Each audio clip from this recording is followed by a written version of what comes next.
함께 길이 살리 한숨 가시고 죽음 없는 날 사모하며 기다리 내가 그리던 주를 배울 때 나의 기쁨 넘치리라 열린 정금문 내가 들어가 세상 짐을 내려놓고 빛난 멸류관 받아 쓰고서 주와 함께 길이 살리 기뻐합시다. 저 주님을 배운 나는 그 주님 주와 함께 사는 그 너무나도 감사하신 주님 힘껏자 승리의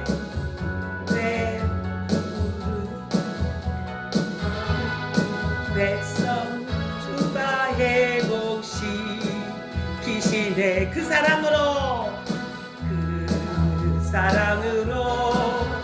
억눌렸던 장모와 장박 명성 없게 하시네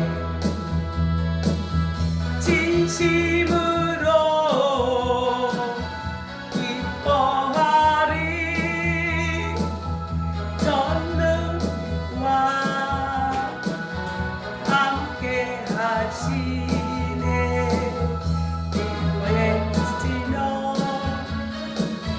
주께 두 손 들리 춤을 추며 함께 찬양해 별하신 주님 신주님 전능의 왕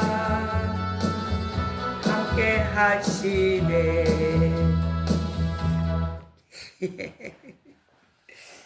기도합시다. 거룩하신 주에 감사합니다. 우리를 사랑하셔서 주일에 주 앞에 예배하게 하시고 성령 강림절로 예배하게 하시고 또 이 시간 오후 시간에도 주 앞에 예배하고 말씀을 들을 수 있는 은혜를 주여 감사합니다. 주의 성령께서 말씀을 듣는 우리 성도들 영혼에 이 말씀이 떨어져서 깨닫고 믿음으로 승화될 수 있도록 은혜를 주세요.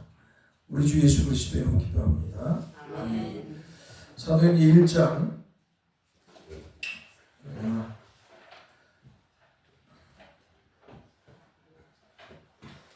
4절에서 5절 말씀 봅니다.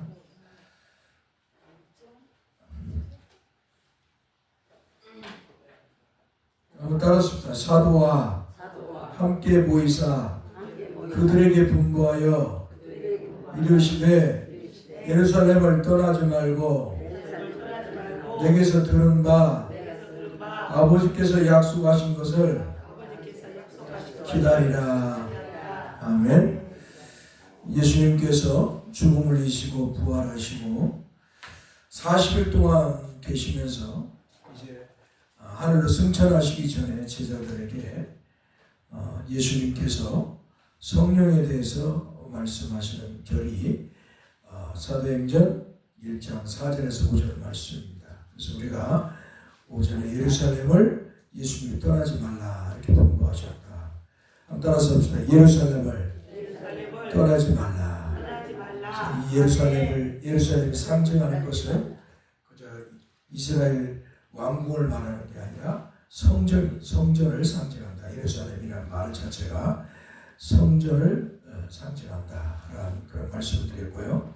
두 번째는 이건 아버지께서 성령을 보내신다는 것은 하나님 아버지께서 요엘 선지자를 통해서 이렇게 말씀하셨기 때문에 아버지의 약속이다. 성령을 보내시는 건 아버지의 약속이다. 한마디로 아버지의 약속이시다.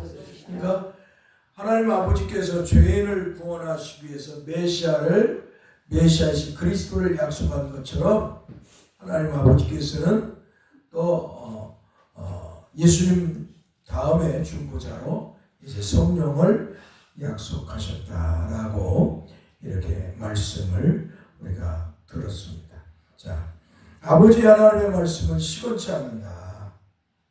하나님께서는 인간과 같이 말에 대한 실수나 말을 반복하지 않는다. 하나님께서 약속하신 것은 영원토록 그대로 지속되면서 성취된다. 그래서 하나님의 말씀은 절대적인 말씀입니다. 하나님의 말씀은 절대적인 말씀입니다. 그렇기 때문에 하나님께서 약속하신 말씀은 절대적으로 정확하고 정확하게 이루어지는 말씀이다. 그래서 성경의 말씀은 하나님의 말씀이고 이 하나님의 말씀은 오류가 없고 하나님이 약속하신 말씀은 절대로 지키시는 하나님이시다. 그래서 하나님께서 몇천 년이 지났지만 하나님이 약속하신 메시아이신 예수 그리스도가 오셨고 또 아버지께서 약속한 성령도 예수님이 말씀하신 대로 성령 하나님도 예수님이 하늘로 승천하시고 10일 열흘 있다가 이 땅에 임하신 줄 믿습니다. 세 번째는 주님이 말씀하신 대로 복음은 예루살렘에서 시작하기 때문입니다. 다음 따라서 복음은 예루살렘으로부터 시작한다. 그것도 예루살렘 성전에서부터 복음이 시작됩니다. 왜냐하면 성전은 예수님의 몸이라고 했잖아요. 그래서 예수님으로부터 복음이 시작되고 전파되는 것이죠. 그래서 누가복음 24장 47절의 말씀에서 이렇게 말씀해요.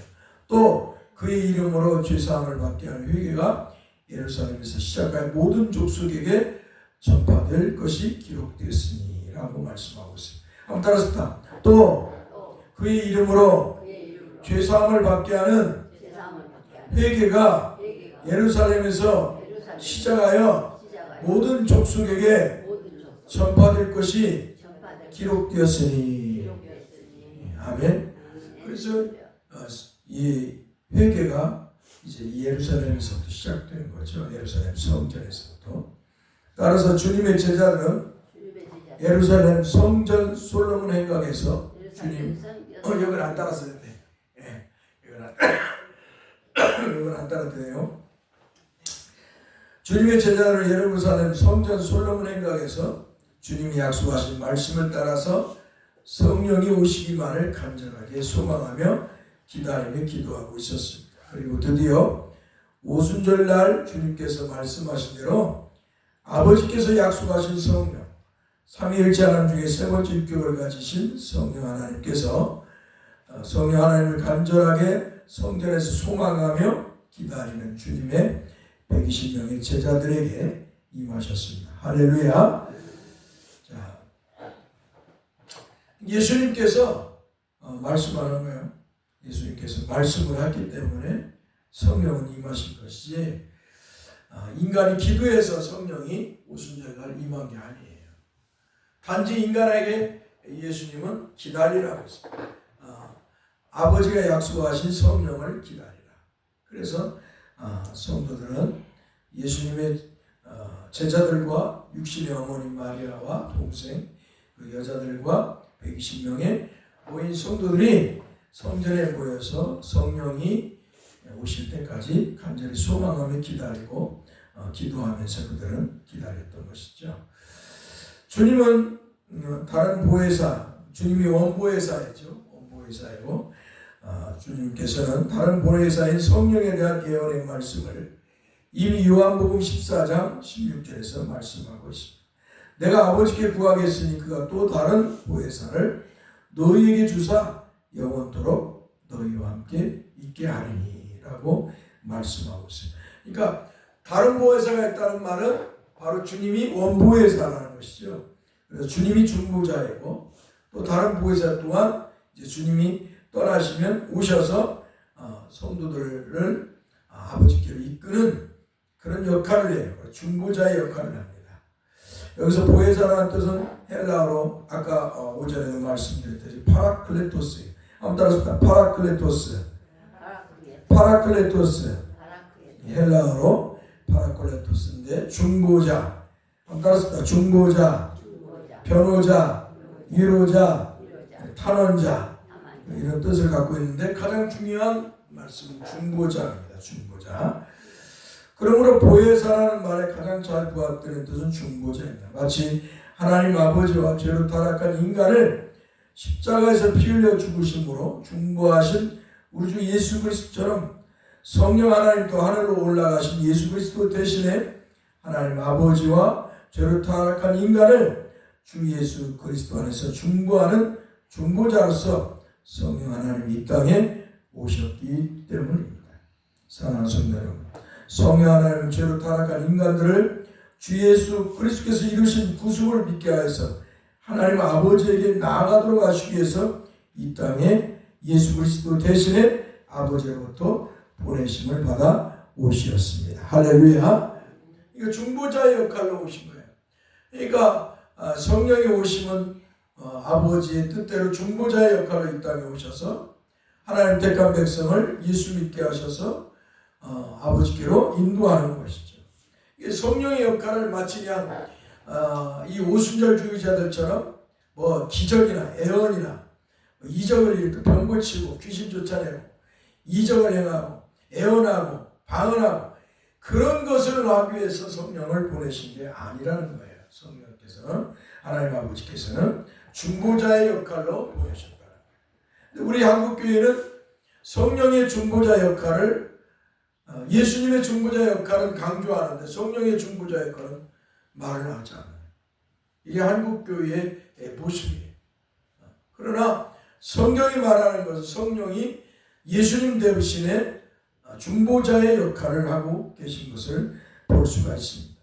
단어에서도 헬라어 단어 파라클레토스의 이 파라클레토스의 이 용어 자체가 중보자예요. 근데 옛날에는 우리 초창기 때는 제가 20대 때 신학을 할 때 신학 공부를 30대 때 했구나. 그 전에도 했지만 성령에 대해서 제대로 알지 못했어요.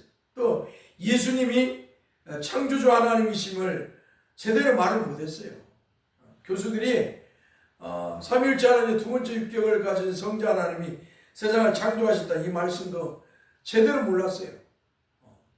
그래가지고 제대로 답도 못하고 이게 성경이 그러고 있다. 그런데 이게 진짜냐? 이렇게 저희들한테 질문한 적도 있어요. 의문을 표시하죠. 그런데 내가 공부를 하고 하나님의 말씀을 보니까 아버지께서 아들이신 성자 하나님이신 그리스도를 통해서 세상을 창조하신 거예요. 인간도 창조하신. 인간도 주님의 형상을 따라 창조한 거예요. 성경이 그렇게 말씀하고 있어요. 세상을 창조하는 것도 그렇고. 그래서 그 당시에 너무 성경을 몰랐다. 40년, 50년, 30년 전에는 너무 성경을 몰랐다. 마치 성령과 진리와 영으로 예배할지니라. 그것이 하나님의 예수 그리스도와 성령으로 예배하는 것을 몰라갖고 그저 헬라어로 신령과 진정으로 영과 진리로 이 진정으로 진리를 진정으로 만들어가지고 인간의 신비적인 것 자꾸 그런 것이고 해석해 놓은 뜻이 그렇게 발전이 안 됐었어요. 자, 그러니까 뭐 성령에 대해서도 그래 중보자의 역할에 대해서 말씀을 하는 거예요. 예수님 대신에 성령이 오셔서 하나님과 인간 사이를 연결해 주는 예수 그리스도 안에서 그리스도 안에서 성령은 그리스도 안에서 성령과 함께 그리스도와 함께 성령은 항상 역사하시기 때문에 그리스도 안에서 성령이 중보자의 역할을 하는 거죠.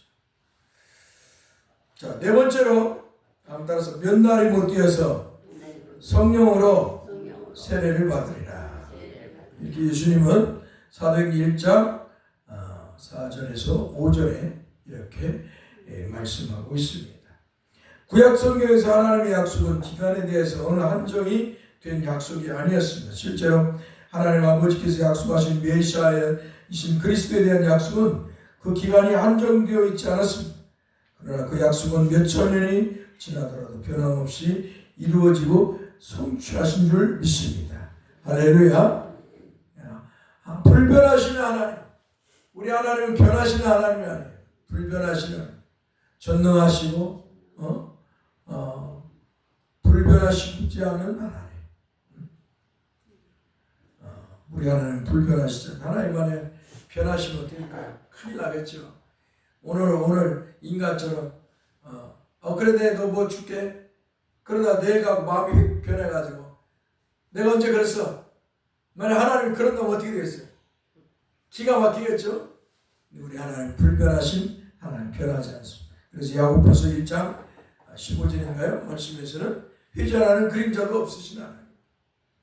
하나님의 약속은 영원부터 약속은 영원까지 그대로 지키시는 불변하신 하나님이심을 드러내고 있습니다.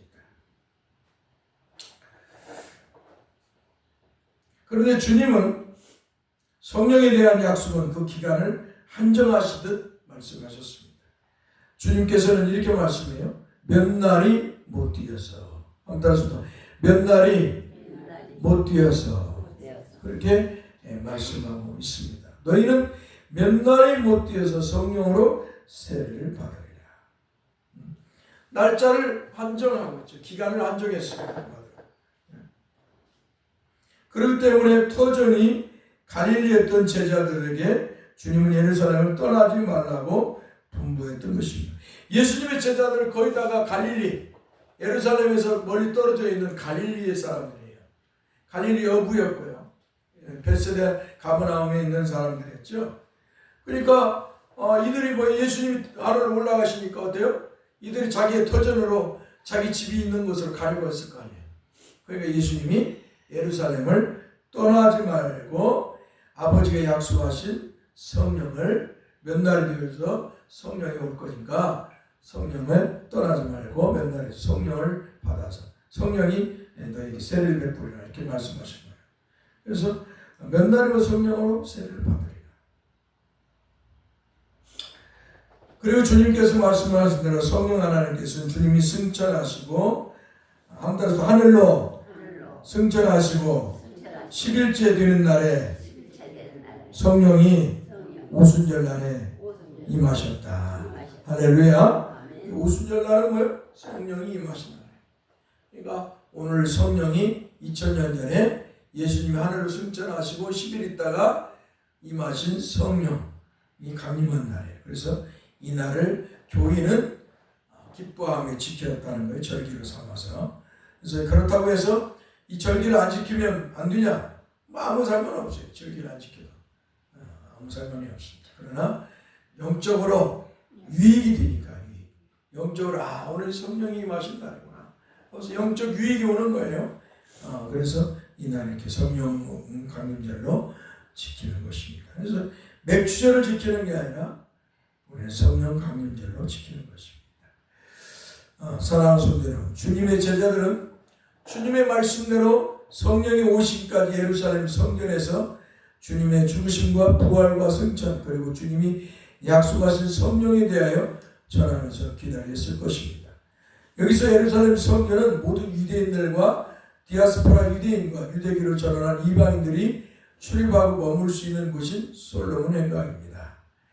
자, 이 솔로몬 행각은 예루살렘 성전에서 이제 성전 안에는 한마디로 뭐 성수가 있을 뿐만 아니라 또 한마디로 예배하러 제사하러 오는 그 사람들이 모여 있는 곳이 있어요. 그게 솔로몬 행각이에요. 한번 솔로몬 행각. 그러니까 우리가 운동장에서 운동을 하려고 하면 어때요?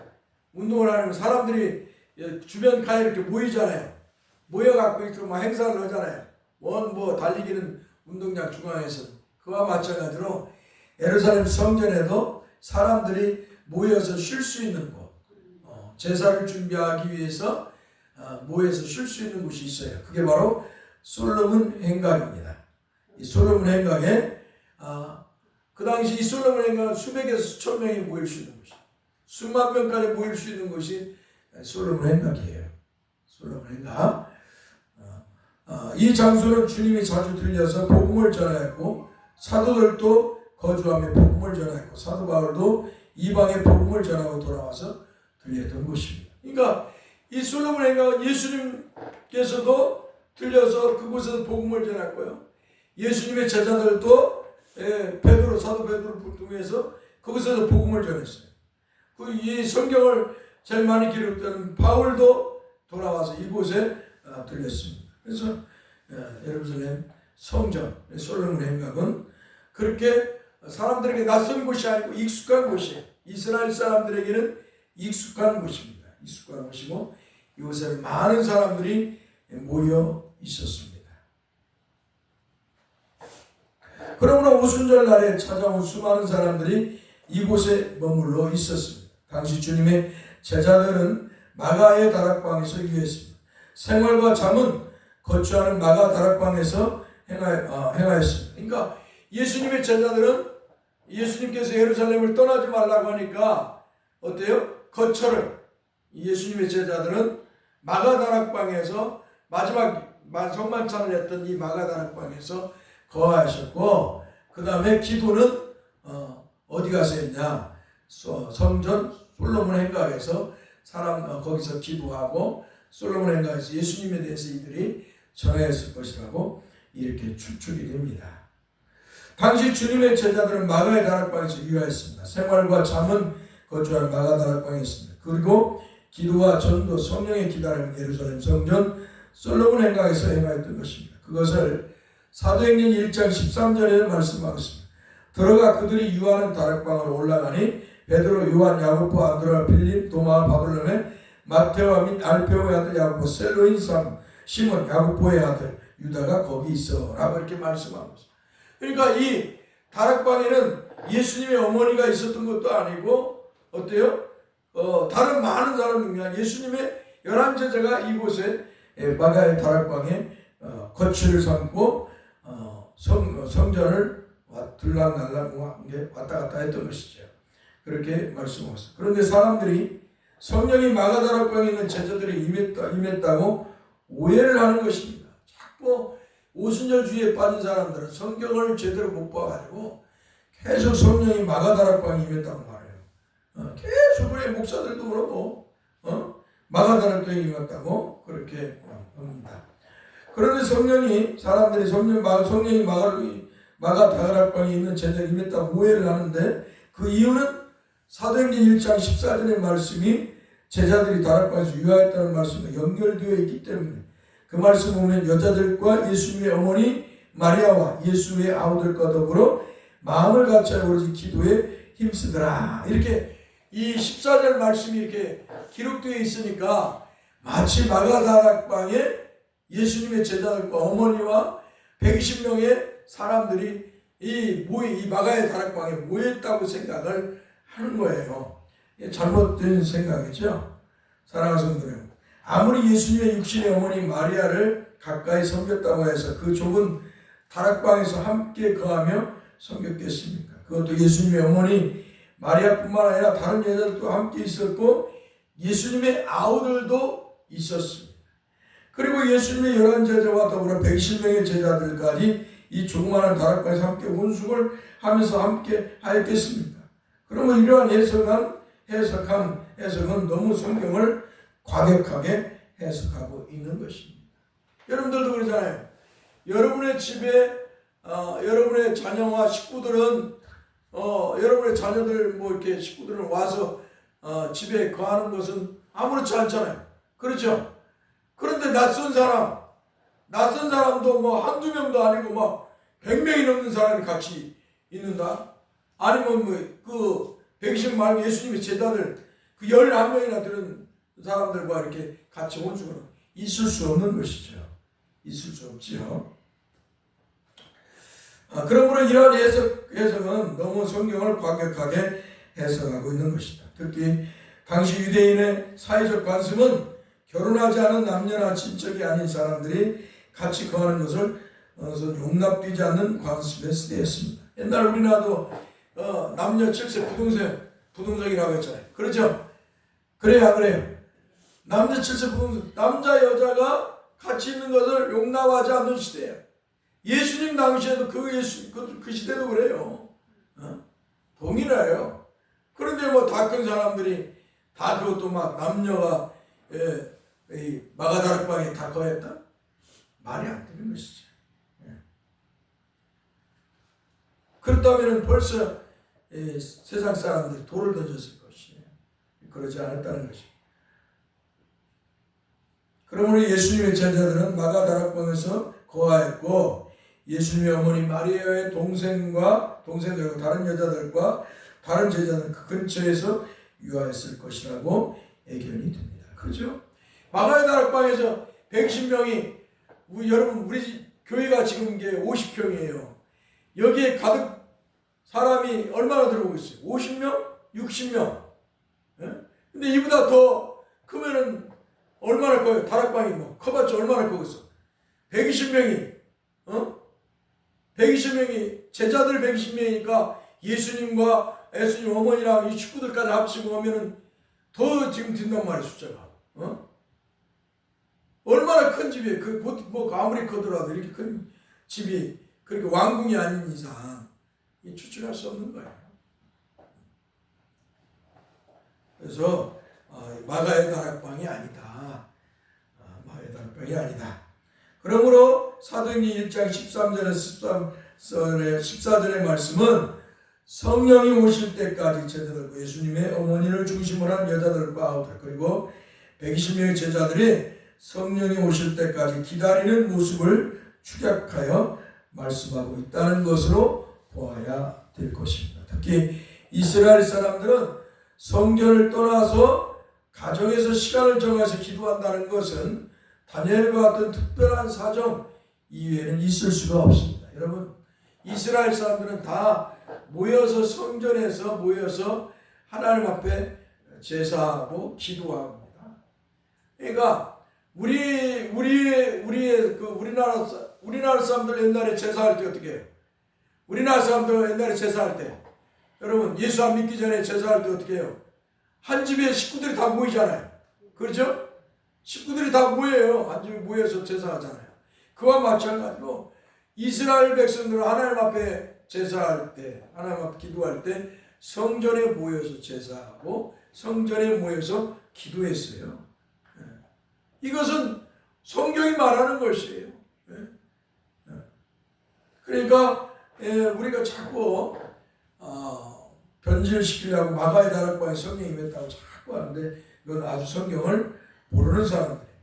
그 시대를 또 모르는 사람이에요. 특별히 누가복음 서두에서 안나와 시므온을 통해 볼 수가 있습니다. 이들은 주님이 오실 때까지 성전에서 금식도 하면서 기도하며 기다리고 있다고 말씀하고 있습니다. 성령에 대한 기다림도 성경의 근거를 통해서 성전을 떠나서는 말할 수가 없는 것입니다. 이러한 모습은 우리가 이스라엘 사람들뿐만 이슬람인들을 통해서도 볼 수가 있습니다. 이슬람 사람 여러분 텔레비에서 보면 이슬람 막 전쟁이 일어나고 막 할 때 그 이슬람 나오잖아요. 한마디로 이슬람이 막 그 전쟁할 때 그 한마디로 자기들의 성전에 모여가지고 회당에 모여서 막 그 기도하잖아. 엎드려 절하면서 그 나오지 텔레비에서 한 번씩 뉴스에 이렇게 모여가지고 막 기도 똑같아요. 그러므로 성령이 임하심은 오순절날 마가다락방에 임했던 말씀은 성경적 근거가 없을 뿐만 아니라 논리도 비약합니다. 그리고 실제로 성경은 사도행전 2장 2절에서 온집에 대해서 헬라어로 오이코스를 말씀하고 있습니다. 한마디로 온집에 대해서 다락방 헬라어로는 휘페르온을 사용하지 않고 있습니다. 사랑하는 성도, 이렇게 주님의 제자들은 주님의 말씀을 순종하고 예루살렘 성전을 떠나지 않고 성전에 모여 주님에 대한 복음을 전하면서 주님이 약속하신 성령을 기다렸습니다. 그리고 드디어 주님이 약속하신 성령께서 오순절날에 제자들에게 임했습니다. 한 달에서 주님이 약속하신 하나님 아버지가 약속하신 성령께서 오순절날에 제자들에게 임하셨다. 그 말씀이 우리가 오늘 읽었던 사도행전 오전에 읽었던 2장 1절에서 4절의 말씀입니다. 중요한 건 사도행전 2장 1절 4절의 말씀 주님께서 사도행전 1장 4절에 말씀하셨듯이 하나님 아버지께서 요엘 선지자를 통해서 요엘 2장 28절 29절 예언한 말씀에 대한 성취 한번 따라서 하나님께서 요엘 선지자를 통해서 예언한 말씀 약속의 말씀이 성취된 것이다. 그것이 사도행전 2장 1절에서 4절 성령이 임하심에 대한 말씀. 요엘서 2장 28절 29절의 말씀을 보면 그 후에 내가 내 영을 만민에게 부어주리. 너희 자녀들이 장래인을 말할 것이며 너 늙은이는 꿈을 꾸며 너희 젊은 이상을 볼 것이며 그때 내가 또 내 영을 남녀 따라서 또 내 영을 남종과 여종에게 부어줄 것이며. 그러므로 오순절날 성령 강림은 요엘 선지자의 예언의 말씀에 대한 성취적인 말씀입니다. 할렐루야. 여기까지죠. 거룩하신 주여 감사합니다. 성령 강림주를 통해서 다시 한번 성령 하나님의 임하심에 대한 말씀을 우리가 듣게 하시면 감사합니다. 우리가 하나님의 말씀을 성경을 따라서 바른 신앙의 삶을 살게 하여 주옵소서. 우리 주 예수 그리스도의 이름으로 기도합나이다. 아멘. 이제는 우리 주 예수 그리스도의 은혜와 하나님 아버지의 크신 사랑 성령의 이루어 교통하심이 영원토록 함께 있을지어다. 아멘.